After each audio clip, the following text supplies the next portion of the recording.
For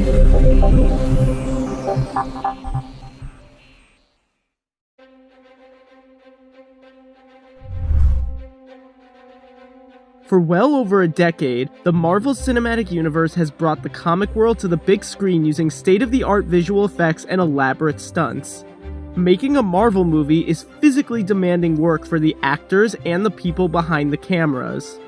To learn how these movies come to life, let's take a look at what 8 Marvel movies look like behind the scenes. The third Captain America movie went big. It was the first film ever to employ IMAX 2D cameras, which came in handy during the now legendary airport battle. For one daring jump, a stunt performer attached to a rope leaped right behind Bucky to capture this shot. For another shot, they actually flipped a truck over. The sequence where Cap faces off against Crossbones and falls out of a window and then onto an awning, a truck, and then finally the ground took a lot of planning. Stunt coordinator Sam Hargrave, who also doubled for Cap at times, said pulling this off involved constructing an awning and shipping dock for the existing building. The awning had to be built at just the right angle, and all the pads had to be obscured. Doctor Strange took the MCU visually to a new level.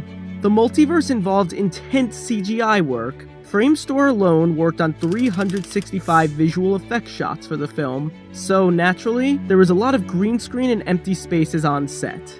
Like when Doctor Strange walks through this portal into another dimension. On set, he was really walking through what looked like a giant glowing hula hoop. Meanwhile, elaborate wire work was used to give the appearance the characters were floating through the air. And when Strange takes on his astral form, the visual effects team backlit everything. This helped them more easily create a transparent effect. And what about Strange's fateful car crash? According to director Scott Derrickson, they had to destroy about 9 real Lamborghinis for this one scene. Unsurprisingly, outer space in the sequel to Guardians of the Galaxy looked a lot like a blue screen. One of the most subtle touches in the film was the de-aging done to Kurt Russell for the opening flashback. While they did do some makeup touch-ups to make him look younger, it was largely CGI. A young actor was used for reference of 30-year-old skin and stood in for Russell on set. Visual effects artists later grafted some of the stand-in's skin onto the older actor. And how do you act alongside a CGI character like Baby Groot? With this Baby Groot doll, which gave the cast a better idea of how they should make eye contact with Baby Groot in a given scene. Actors Bradley Cooper and Vin Diesel recorded the voices of Rocket and Baby Groot in a sound booth. Their facial expressions and gestures were also recorded and used for reference when animating the characters. In Black Panther, the cast's rigorous training in fighting styles ranging from judo to jiu-jitsu is on full display throughout the film. Actor Michael B. Jordan was covered in about 3,000 prosthetic dots. Each one was made with a glue-like material. The makeup team had to make sure they wouldn't all come off during the Warrior Fall sequence, given that it was a fight scene involving a lot of body contact and splashing water. Black Panther was shot all over the world. Many of the Wakanda scenes were filmed on a soundstage in Atlanta, while the car chase through the streets of Busan was actually filmed in South Korea. According to cinematographer Rachel Morrison, they wanted to distinguish Wakanda visually from the rest of the world. One way they did that, lighting. For the Wakanda scenes, Morrison said they relied on warm afternoon light and used supplemental light to get rid of any shadows. Avengers Infinity War contains approximately 2,900 visual effects shots. Thanos is a motion capture marvel. Bringing a CGI character with over 40 minutes of screen time to life was a big challenge. At times, actor Josh Brolin would wear a Thanos head on top of his own head so the actors could use this eyeline as a guide. Brolin wore a motion capture suit, tracking marks on his face, and a helmet with cameras attached to it to get every subtle mannerism. In this sequel, Scott Lang fought alongside Hope Van Dyne, aka the Wasp. She made a big impression early on during this fight sequence in a restaurant. The stunt team went through 4 to 5 weeks of intense training for it. Evangeline Lilly worked with them to tweak the characters' moves to fit the actress's own movements. For example, Lilly thought to add a lot of S-curves into her fighting style. Giant Man was of course created with CGI, but for the part where he collapses into the water, they had sprinklers on set to actually splash onlookers. Then, there is the stunning quantum realm. When building this microscopic world, the visual effects team made sure to give it a psychedelic feel. Everything in this environment was constantly in motion. To make such a tiny world seem so much bigger, they relied heavily on macro photography. Other photography devices such as lens flares added to the energetic visuals. Oscar winner Brie Larson got in superhero shape to portray the titular hero. Larson worked with celebrity trainer Jason Walsh for 9 months before Captain Marvel started shooting. By the end of their time together, she was strong enough to be able to push a Jeep, so she was more than ready for shots like this. And how do you make Captain Marvel fly? Sometimes they used wires. Other times, they used a tuning fork rig, which was operated by crew members in blue suits who would be edited out later. Captain Marvel also features some of the MCU's most convincing de-aging work to date. The visual effects team was tasked with making Samuel Jackson look like his 1990s self. Nick Fury has a lot of screen time. There are at least 800 de-aging shots in the film, and the artist had to take nearly 3 decades off of him. While filming, Jackson donned a wig and tracking dots on his face. In post-production, they got to work reshaping and resculpting the actor's face while altering the texture of his skin. Luckily, they had a lot of reference material of 1990s era Jackson to work off of.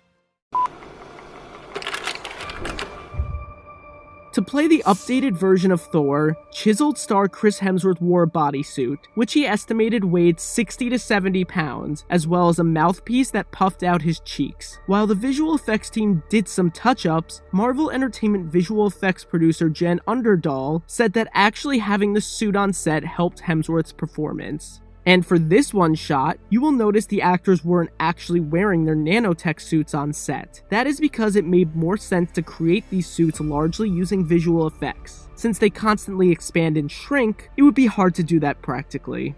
Nothing compared to the film's final battle. Bringing this many characters together in one place was a logistical challenge. Not every actor could actually be there on set at the same time. Take this shot where the MCU's female heroes stood together. Tom Holland couldn't be there on that day. Because Peter Parker hands Captain Marvel the Infinity Gauntlet, they needed to have somebody there to interact with Brie Larson, so another actor stood in for him, and Holland was later digitally added into the scene. Thanks for watching. If you like this video, subscribe for more just like it. Let us know what other Marvel movies you want to know more about in the comments.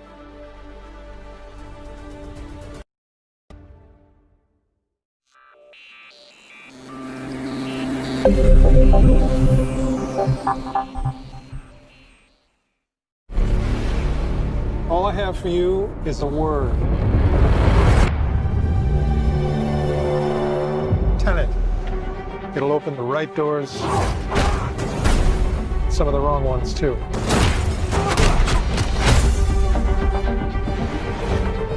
Use it carefully.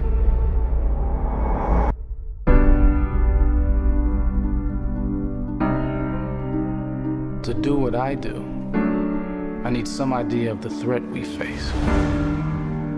As I understand it, we're trying to prevent World War III. I'm not saying Armageddon here. No. Something worse. I gather you have an interest in a certain Russian national. Why did you bring me in? You really want to know? He can communicate with the future. Time travel. No. Inversion. Aim it and pull the trigger. You're not shooting the bullet, you're catching it. Whoa. Well, I've seen too much. Well, we'll try and keep up. Your duty transcends national interests. This is about survival. Seems bold. Bold, I'm fine with. I thought you were gonna say nuts. This is where our worlds collide. How would you like to die? Old. You chose the wrong profession.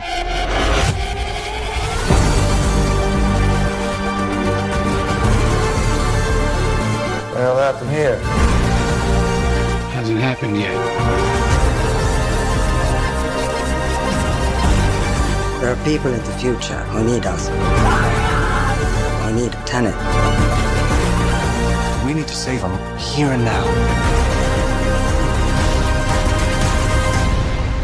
This reversing the flow of time.